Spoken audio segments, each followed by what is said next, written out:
You're listening to In Sickness, a caregiving podcast from the Negative Space with Allison Breininger and Justin Bima. Good morning, Justin. Good morning, Allison. How are things going over there? You know, we had a rough patch. I know. We were just doing so well. Yeah. Right? Mm-hmm. Ugh.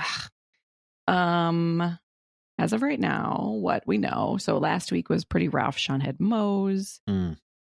He had 2 done plus 5 biopsies done. Plus they froze some spots. So he came out of there just like bandaged. Yeah. And, you know, I talked here last fall about like the decision, which I've stuck to, of not going into that room. Right. Like I go in the beginning, I help them make a plan. Like we figure out what's going on and then I leave, which I stick to. One thing I did notice is that the last time, I can't remember if the spots were like on his arm or leg or whatever, but when he came out, the bandages were not visible to me. Oh, okay. And it felt way better. Like, you know what I mean? Yeah. Whereas this time, like there was one like giant on his face, plus on his nose and his cheek and his hands and his head. And just like every time I like turned my head and looked at him, I was like, oh. Do you know what I mean? Like that visible reminder of what just happened, even though I didn't witness it. Right. So that was rough. And then the next day we got the results that 3 of the 5 biopsies came back positive. So like he already knows more going to happen. Yep. And then that same day we had ENT on the books. Okay. And he sees ENT every like 3-ish months. And they look in his mouth and they do a scope down his throat. And so we go in there and we're already sitting there and he's like bandaged and miserable. Yeah. And I was having a really strong sense just sitting there of like, I hate it here. I hate this place. I hate it. And then the doctor who we've known for like more than a decade looked in his mouth and was like, oh no. And this is the doctor. We have 2 mouth doctors and the other one's the one who's usually like, she sees like a tiny sliver of something and she's like, we're going to take this out. We're going to check this. Oh, okay. This is the guy who's more like, it's fine. Okay. So when he looked and was like, uh-oh, I was like, oh, yeah. So I'm like standing over, like literally standing over this guy's shoulder as he's like looking. And I'm like, oh, you know, and we're trying to figure it all out. And I'm like, yeah, I mean, my trained eye at this point is well trained enough to know like this doesn't look good. So there were 2 different places in Sean's mouth that like 3 months ago when last time somebody looked in there, they were fine. Wow. And they are now not. And these aren't like little spots. These are like pretty significant areas. Yeah. So then the guy was like, we have to biopsy these. So then that was a whole heinous situation with needles and knives and blood and all the things.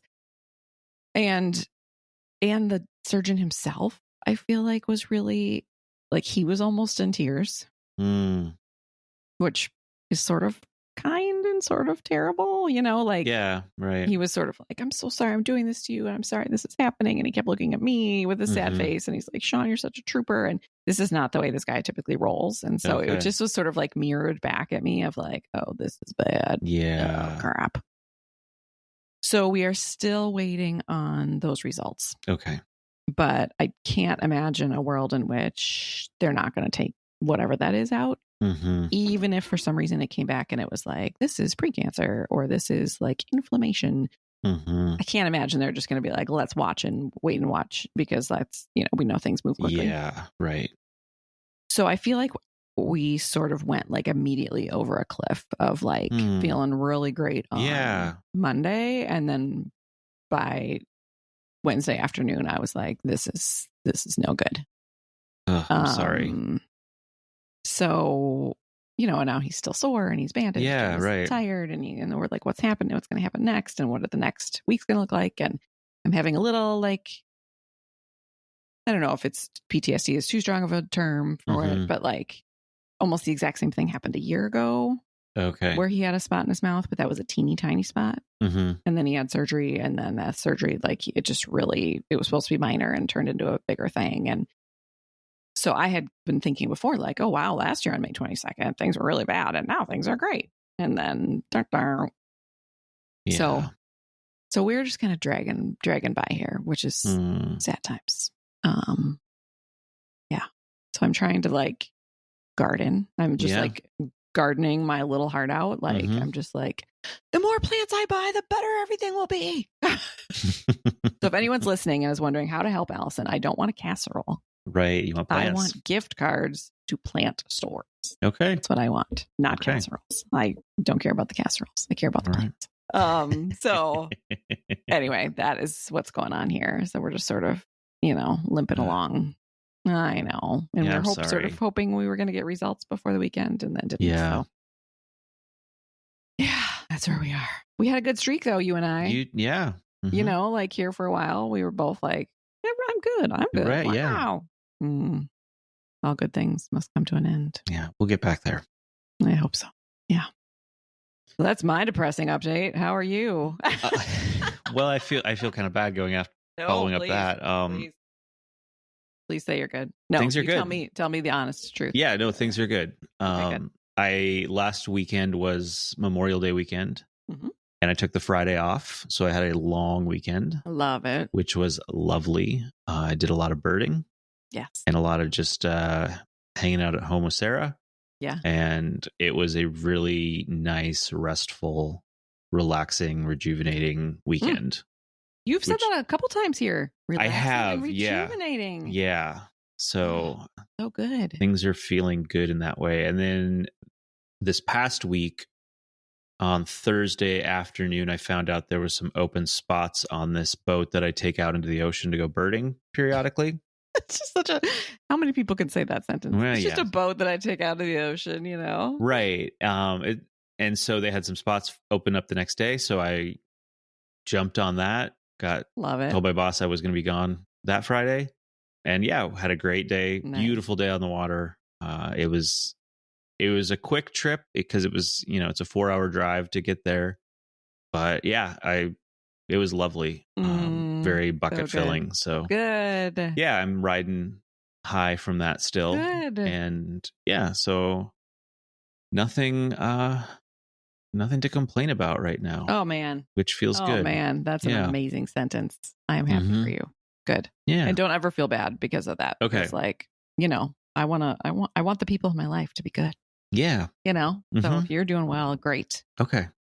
Because especially since I'm such an empath that when I know that other people are having a hard time too, then I'm like, right. no, I get that. oh no. Yeah. So I can be like, okay, Justin's okay. You don't have to worry about Justin. Yeah. Yeah, exactly. Yes. Yeah. Well, what are we going to talk about today? Yeah. So last episode we had Priscilla wasn't on that lovely? Yeah, talking about sound and music and all of that, which was great. And she has this song that she wrote for you for your storyline that is up and people should check out. But as part of listening to that song, I don't think this clip was we played on the episode, but there's a line, why do I have to be the strong one? I'm supposed to be the strong one. I'm supposed to be the strong one. Okay. Yeah. And that, when I heard that just jumped out at me because it felt so familiar to the days when Sarah was so sick and I was trying to keep us afloat, take care of her, all of that. And just that feeling of, I have to be the one to hold it together. I have to be the one to keep us going. I'm carrying all of this myself. That's the mindset that I was in. And I don't think it's not something that Sarah ever asked me to be. Sure. It's kind of, at least for me, was a self-imposed thing. But it just felt like it's unfair for her going through so much. Like I can't burden her further with how I'm doing. Like I have to hold it together so that she doesn't have more to worry about. Yeah. And I don't think that, like, we can't operate just in that space. Like we can't carry everything. Right. And so I thought, let's talk about that. Yeah. Let's talk about why we put ourselves in that position, and kind of what we can do to keep us from feeling like we do have to carry it all. Right. Well, and you said why we put ourselves in that position. And it's like, is it us? Is it the world? Is right. it, what I mean? Like, so I think we can dig into that. Yeah. I would love to read the lyrics around that, because it's the opening line of the song. And the first time she played it for me, as soon as she said that, all of us who were listening were like, oh, yes, right? Because it's the opening. So it's, I'm supposed to be the strong one that rises up when the storm comes. But now I'm feeling all the weight on top of me, trying to keep myself from drowning, though I cannot breathe. Right? Yeah. And so it's like, I'm supposed to be the strong one. Yeah. And so I wonder, like, let's start there. Why? Who says? Right. Who says that I'm supposed to? Like you said, is it self-imposed? Is it the world? You said Sarah didn't, right? I don't think it's typically, for most people I've talked to, it's not like their person wasn't like, hey, you carry it all, right? But then where does it come from? Yeah, I think that I think there's multiple facets to that. On one, I think there's a systemic aspect to where, at least the state of caregiving in America and the medical world, so much is put on people, the caregiver at home caring for someone, just from a medical perspective and a support perspective. So there is more on your plate than maybe we are designed to handle even. Oof. Can we just pause there for a second? Because that's a juicy one. Because I think that people see this as progress, as it's shorter hospital times and less time in the clinic. And, we think about the time toxicity conversation with Dr. Gupta, and they're like, oh, isn't this so great? So much more can happen in the home. Right. And they don't think about who's doing that in the home. Right. And when you said it's more than we're supposed to be able to handle, we are often then doing things that the trained professionals are supposed to be doing. Right. But we're doing them without degrees and without training and without pay and without all of that. So absolutely, we were not built to handle this, because we're essentially doing like their job plus all of our things. And so I just wanted to pause there to note that, because I think we can see like articles or whatever about like, wow, all this progress and yes, progress in some ways, but who's carrying the brunt of that? And it's often us, the caregivers. Yeah. When progress for who? Yeah. Right. In some ways, right? Sure. Yeah. Yeah. It's maybe progress for, for the hospitals, the system that can not have to have people occupy their, rooms as long, and can then bring more people through and all of that. But they might say for the patient, right? Patients often want to be at home. True. Yeah. So I think that it's progress for some groups, but not for the caregiver. Yeah. Yeah.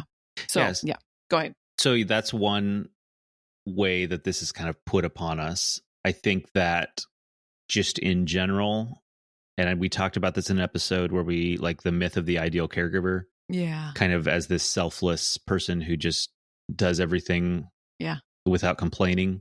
And I think that there still is a social thing that's something you just do that. Like if your spouse gets ill, like you just step in and do all the work and take care of them.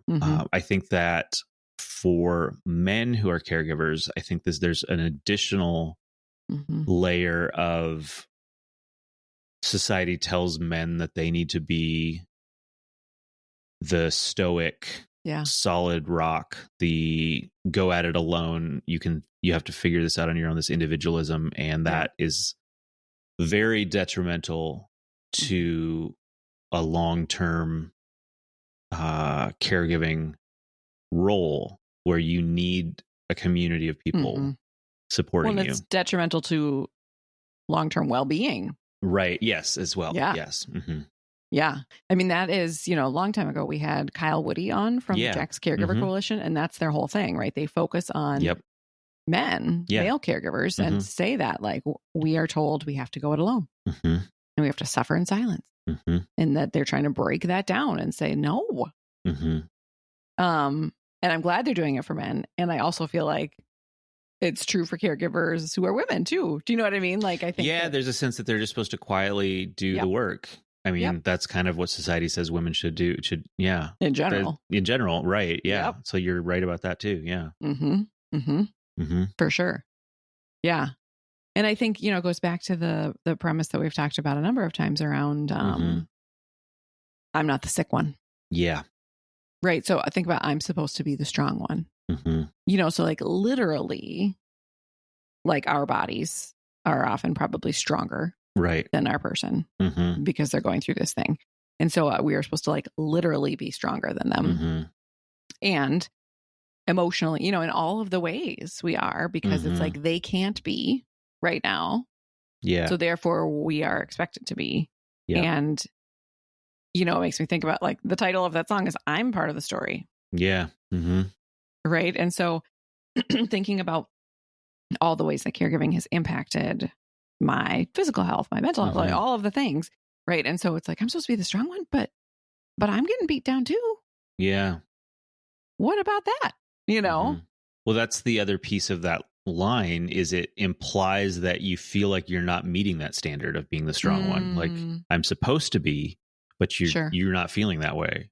Right. And I think that's the other thing that having these expectations does that are these unrealistic expectations is it's places us in this position where we constantly feel like we're not doing enough. We're not being who we're supposed to be, that us feeling like this is too much, feeling overwhelmed, like that we're doing something wrong. We're not doing this role right. And so, yeah, I think that we need to get out of that mindset and find ways that we can have spaces in our lives where we are not the strong one, or where we can express that we have cracks as well. Sure. Yeah. Yeah. I'm glad you said that, because my brain was already starting to picture, like sometimes I picture the people listening to this, and that they were picturing them being like, yeah, cool. Sounds good. How, when, where? Right. Yeah. Like who cares if it's like a societal norm that is baloney? Like I still need to be the strong one. Yeah. Like at the end of the day, I still do. And so I appreciate that you said like we can find spaces and times, like even if like sometimes I talk about like a pressure valve release, right? Like even it's not like, okay, you're going to not ever be strong or you're not going to ever whatever, but like you're going to find spaces where that can be. Yeah. And I wonder if even like zooming out, like if it's thinking about even is like strong, the right, like I'm supposed to be the strong one. Right. And so that sort of implies like, okay, we have a weak one, strong one. Right. Can we just be in it? Can we just be human? Right. Can we just feel the things that we're feeling? Can we, you know what I mean? Like, yeah. Does somebody need to be strong? I don't know. Well, I mean, in a lot of caregiving situations, I mean, particularly if it's like a spousal situation, I mean, hopefully the workload of having a household or parenting all of that was, split between two people, and suddenly one person can't, and there's additional work to care for that person. Right. I mean, one person, the immediate thing is that the other person has to carry a lot more of that load. Yeah. Now there's steps and things that can be taken to spread that around to other people in your life, but that can be a hard thing to initiate and get to that place. So I mean, it makes sense that, there is,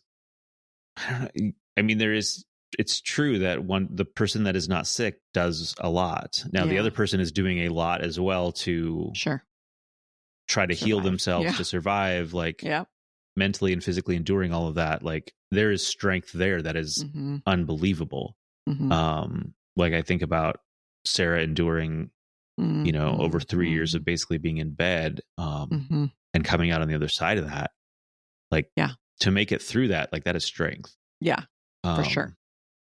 Absolutely. I'm glad you're saying that, right? Like that's a good point, because of course what they're doing is strong. Yeah. And I mean, to think about like what Sean went through in this last week and all of the things that were done to his body while he was awake, you know?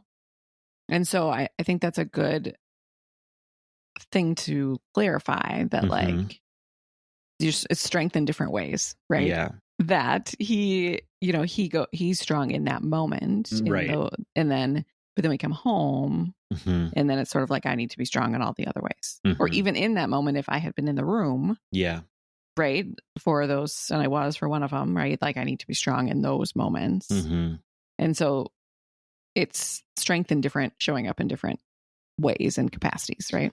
Yeah. And I think too, like we're seeing that the strength that they have, but we're also allowing them the space where they need help. Yeah. Where they are, you know, not that rock. Yeah. And we allow them to occupy both places. Yeah. But we don't for ourselves. Yes. And so I think that that's something we need to kind of think about. Yeah.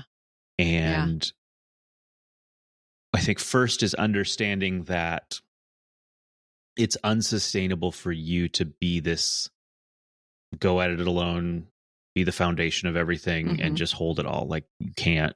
You're going to burn out. It's just going to be, it's not good for you at all. So I think that's the first thing to realize. And then it's, okay, what do I do? Like, that's all great, but what am I supposed to do? And I think a first step is having a place, probably to start, I think having a place outside of the person you're caring for, where you can just fall apart. Yeah. And it's okay. And you have someone who's listening. And I think initially someone who just can see that. Yeah. To see that you are in that place and see that that's going on without even initially like, how can I help you? Right. How can we help you get more support so that you're not doing this? I think just feeling that someone else knows that that is how you're feeling is enormous. Yes. And that could be a close friend. I think that could be a therapist where you have a space that is all about you to talk about everything going on to you. And so I think that that's an important thing to allow someone else to see. Yeah. You're struggling. Yeah. Well, I think that piece and the release itself. Yes. So having that space. So even if that space, even if you're like, I don't have another person, even if it's journaling or talking into a voice thing or going out into the woods and screaming and crying or whatever it is, like, you know, having a place where it can come out, that pressure valve release, right? Like some sort of like, here it comes. It's a bonus, right? If you have this another person who can hold that space with you and can sort of like honor that and say like, I see you and I'm here with you and all of that, right? Because it can feel really lonely to go out into the woods and scream at yourself, right? But I think the release itself is a huge one. And then the secondary would be sort of like if you have a person and a place and a space for that, right? Yeah. And I think when you have, whether it's a support group or a therapist or whatever that is, I always appreciate when it's like, I know that Thursday at 2:00, I'm going to have this opportunity to release this. Yeah. Right. So that makes walking through Monday, Tuesday, Wednesday easier. Or if something terrible happens on Monday, then you can be like, okay, this was really hard. And right now I need to put this in its little container. Right. And get through Monday, Tuesday, Wednesday. But I know that on Thursday, I'm going to open up this container. Yeah. Because otherwise you just keep shoving stuff in that container. Right. And it never comes out. Yeah. Or it comes outside. I mean, it does. It comes out sideways at some point, right? Because it can't stand there forever. But I think that's why it's good to have like the support groups, the therapists, the friends, the coffee with, you know, whatever, or the like nightly journaling, whatever that release is, so that you know there's a time that it's going to come out. Right. Yeah. Something that I think has shifted for me in the recent years is that I think that before I would have sort of held it together and maybe not been upset in front of Sean. Right. Yeah. But like done this when in front of somebody else. And now I'm sort of like, I don't know if I'm just too tired to hold it in or whatever it is. But like even like leaving that terrible appointment the other day, like I'm just like crying driving home. Yeah. You know, in front of him. Yeah. And I sense, you know, I get that there's a piece I can tell that he is, because later he was like, I'm sorry that like this is so hard on you too. And I can sense that there's like guilt or whatever. And I'm like, it's not you, you know what I mean? Yeah, right. And so I know that there's a piece of that, like, of part of my brain is saying like, oh man, if he sees that this is hard on you, is he going to feel bad? Right. And there is a portion of that for sure. Right. And like, he's my person. Right. Yeah, and we're in this together. And I want him to know how I'm feeling. And I feel like I'm in a healthier place. And actually, in some ways, I feel like now that, you know, Maya is like grown and out of the house. You're right. Like I feel like I had to buckle it up more before because I would be like, okay, we got a kid.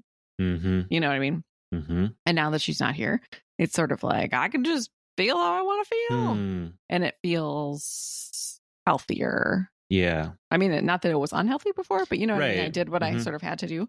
Yeah. And now it feels a little more like I can just feel, I can be sad in the middle of the day. I can do this. I can be that. It feels like the container doesn't have to be contained as much. Yeah. It can just be open more often and in front of Sean. And so I think that's been a shift in the last maybe year or two of me being more open and with him around this is how I feel about it and just letting those emotions go even in front of him.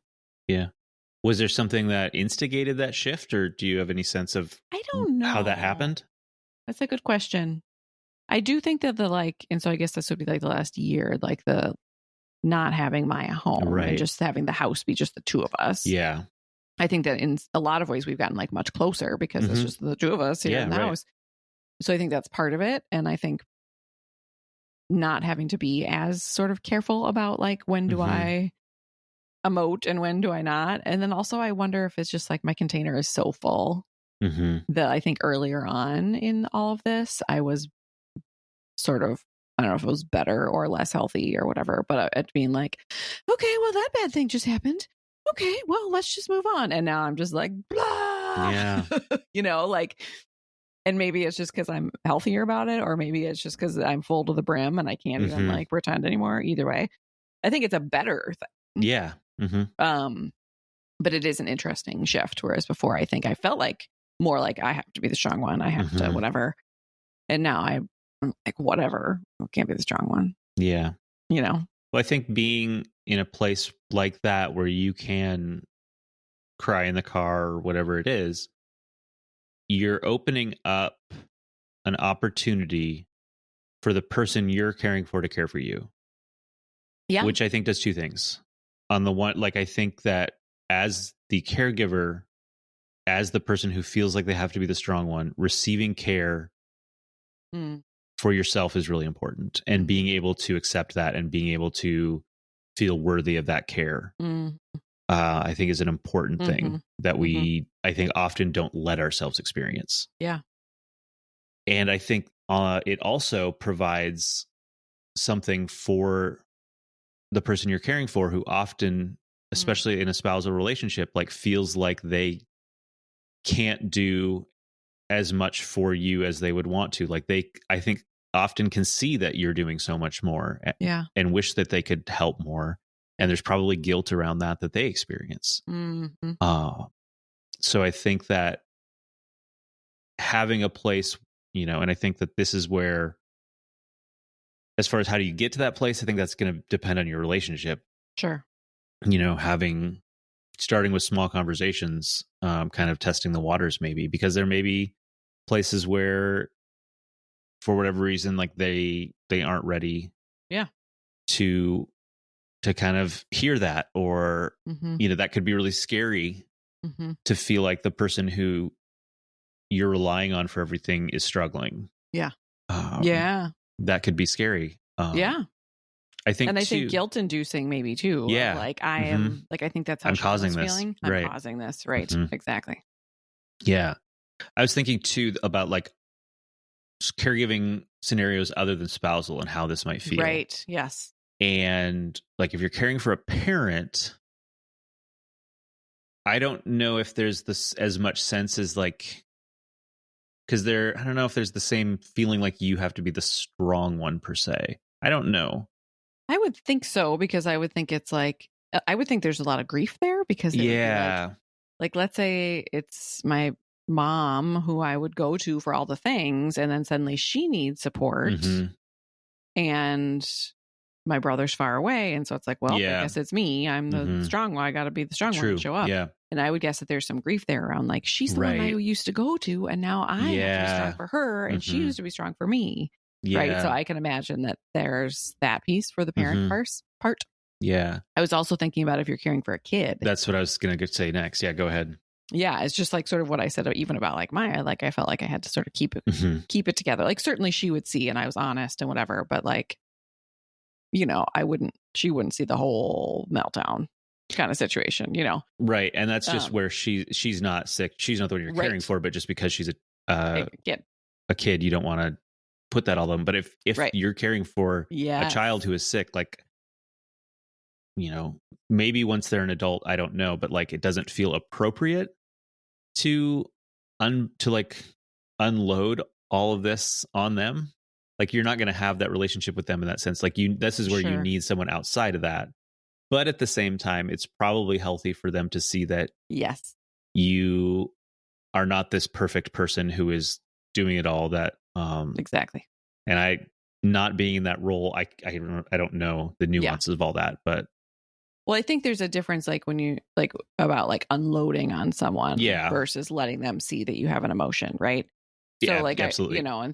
And I think you're right that with kids, and we try to do this with Maya for her to see like, yeah, mom is sad. Yeah, dad is nervous, or you know what I mean? But like doing that without having, but also sharing with her, like, we're okay and we have support and we're gonna, you know what I mean? So that she didn't have to be worried that we weren't okay. Right. Yeah. But also to not have her feel like, I'm scared, but they seem fine. So that's something's wrong with me. You know what I mean?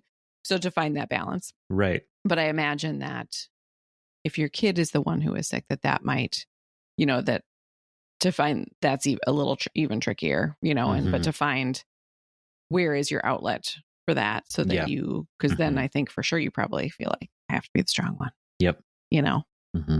Yeah. Yeah.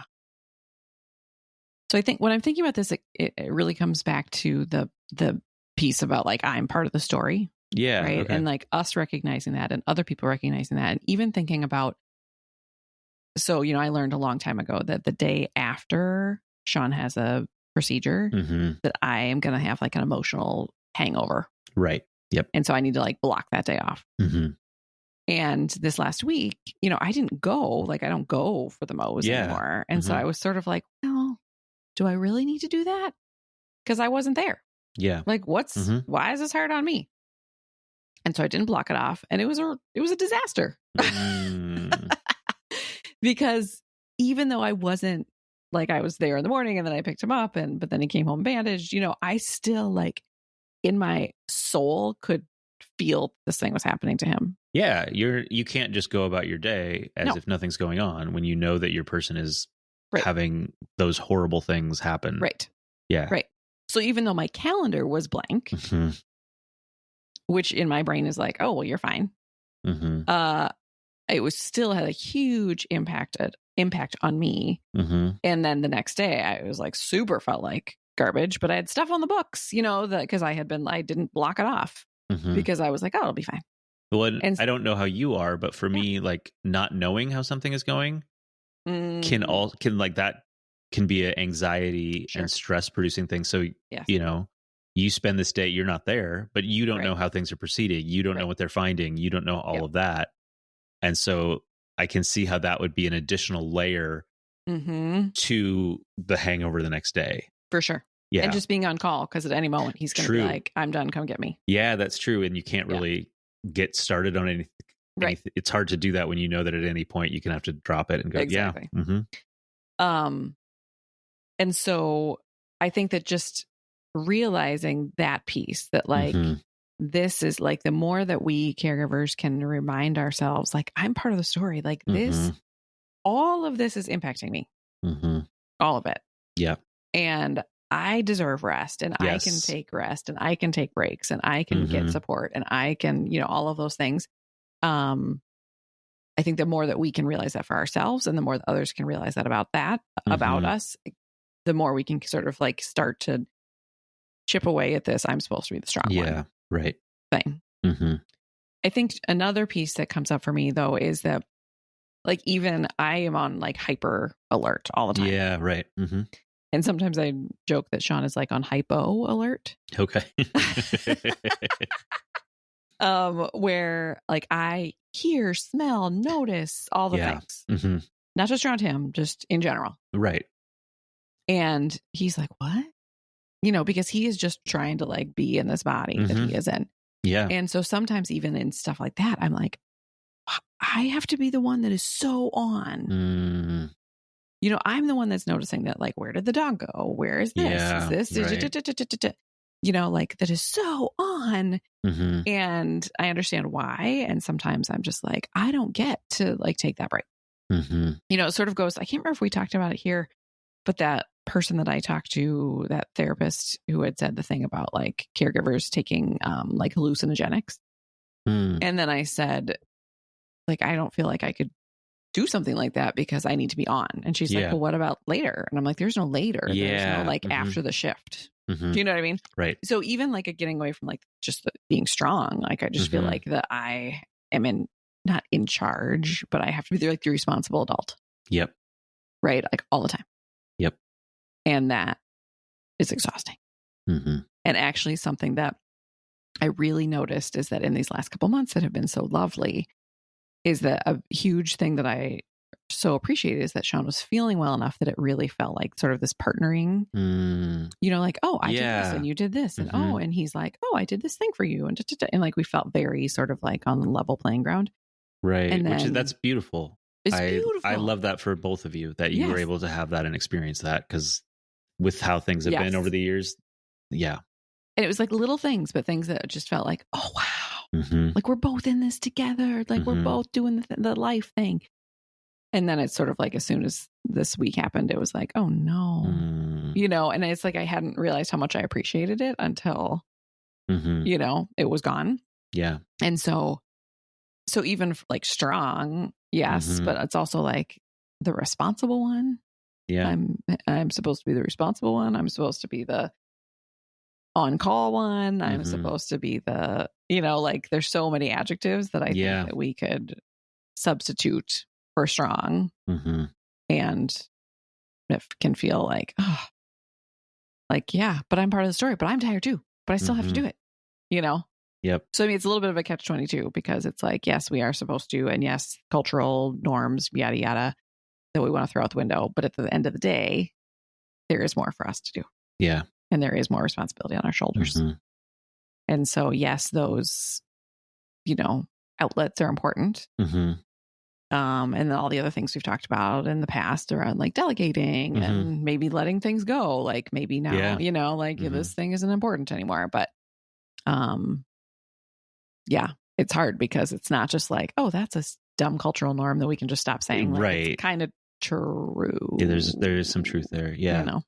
Something that I noticed in myself as Sarah was improving and getting better over the past, I don't know how many years, it was hard for me to let go of all the things that I was doing and to let her take some things back over. Yeah.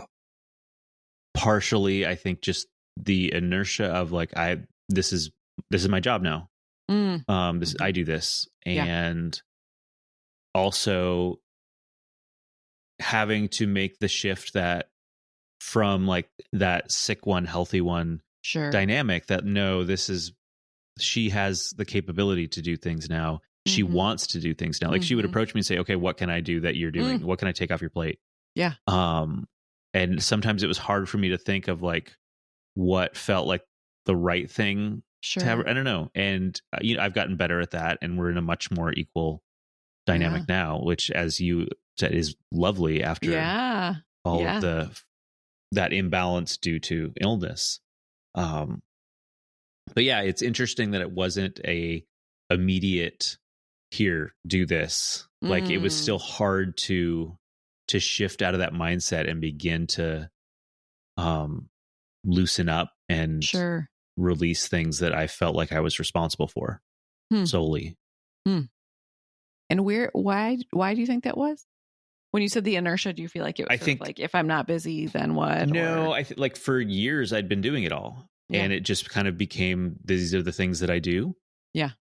So I think that was part of it. And I think just years of living under the dynamic of her being very sick and having very little energy to do anything, and knowing that when she did use her energy, she paid for that much more than would be typical. Sure. Like not wanting her to spend that energy on chores around the house. Right. And so I think operating in that space for so long, it was hard to make that shift. Yeah. Yeah. Mm-hmm. Mm-hmm. Yeah. Interesting. What do we think about our supporters? How can supporters help with this? Right. So I think first off, as we talked about earlier, it's important for the caregiver to feel seen in the areas which they're not holding it together, or to be seen as someone who is not just this pillar of strength doing this work, but that this is difficult for them. This is hard for them. Yep. They're grieving as well. Like all of those facets, like it's important for them to have spaces where that is known and seen. Yep.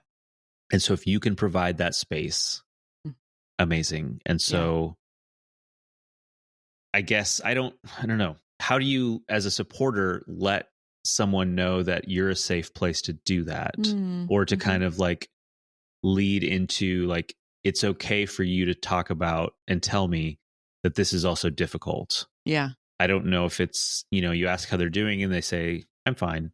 Right. Right. Yeah. And ask, kind of following that up with letting them know that you see all that they're doing and how that must be so hard, or I can see how that would be a real struggle to have to do all of that. And I guess then if they don't go further, I don't think it's appropriate to keep pressing them on that. Right. But even if they don't engage, I think hearing someone say that they see all of the facets of your role and the difficulties, I think can be an important first step, or just you feel seen. Yeah. For sure. And even just being asked, how are you doing? Versus how is the sick person doing? Like that's a step too. Like, yeah. Someone cares how I'm doing in this thing. Like, what is that? Yeah. Right. Totally. And I think even saying, I would guess that you are holding it together for everybody all the time. And I just wanted to let you know that I'm a person where I'm a safe space. Right. And if you ever want to tell me like how you're really doing, like I am there for that. And I won't brightside you and I won't try to fix it, but I can be a safe place where you can vent. You can just send me an email. You can send me a voice memo. You can, whatever you want. Like I can be here because I'm sure that you want to get it out somewhere, and I can be that space for you. Yep. And just leave it at that. And again, even if they don't take you up on it, just knowing that someone recognizes that you might have stuff you need to say is huge. Yeah. Yep. So I think that's one area. The other thing that I mentioned previously is I think it's important for the caregiver to feel cared for. And so when somebody in your life is sick and like has cancer, gets in an accident, whatever it is. So there's a caregiver in that situation. Yep. And in your support for that situation, finding ways to support the caregiver specifically and to care for the caregiver specifically.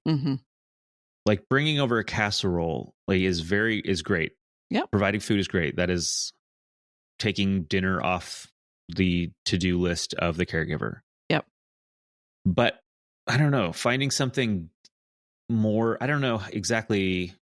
I don't know. I can't think of any examples, but having the mindset that doing things, yes, it's important to do things that support the person who is sick as well as the caregiver. Correct. But the caregiver specifically needs care. Yep. And to find ways to let them know that you have, I don't know, to let them know that they are cared for, to show them that they are cared for, I guess. Yep. Yeah. Yep. If only there was an organization that sold things that were caregiver gifts. Right. Yeah. I drawing a blank. So 2 ways through the negative space that you can do this. One is, we have caregiver gift boxes that you can send. And often it's like people are like, I don't know what to say, and you don't have to worry about it because like I did all that work to put that in. And the whole box says I'm part of the story.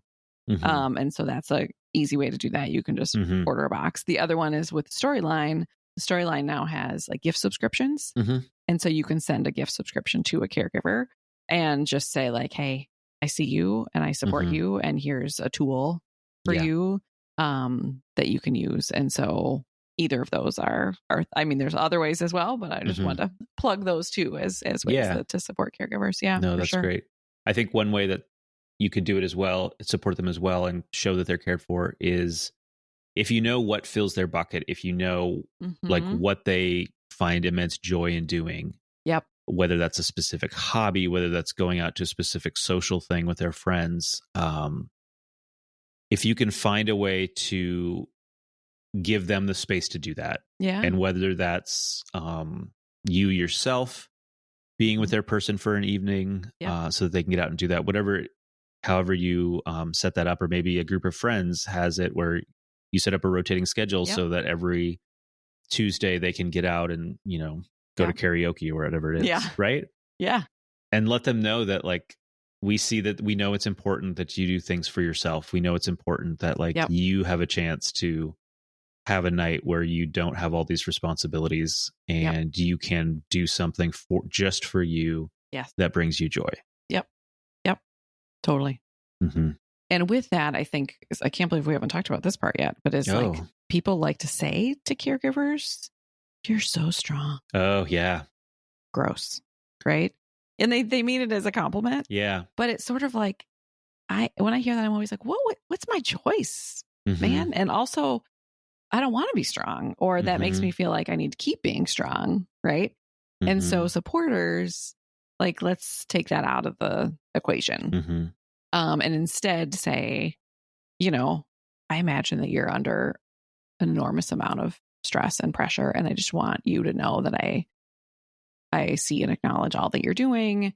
And, if you ever want to talk, blah, blah, blah, like then fill in the things that we just talked about. Yeah. But people think it's a compliment to say like, you're so strong. And at least to me, that always feels like, oh no, I don't want that. You don't see me. You don't understand. Right. Yeah.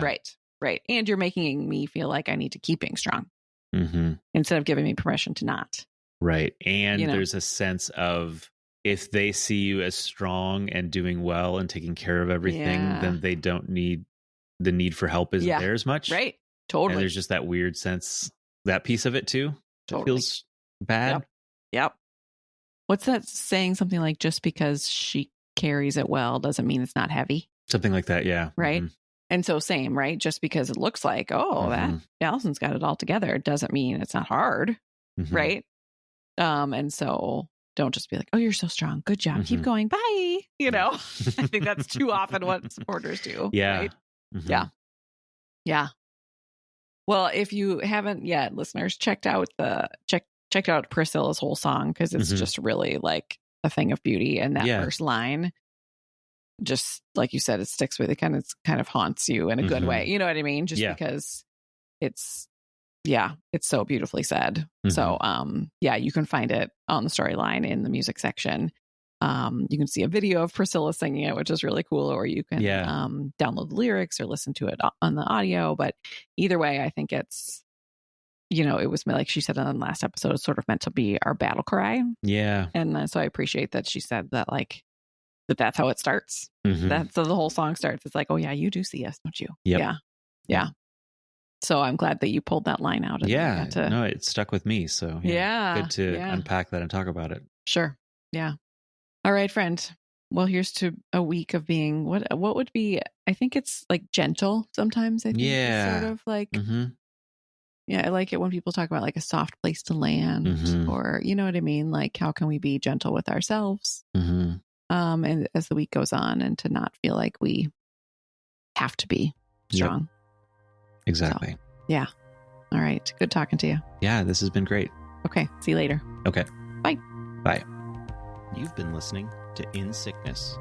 Find us online at insickness.care or on Instagram at InSicknessPodcast.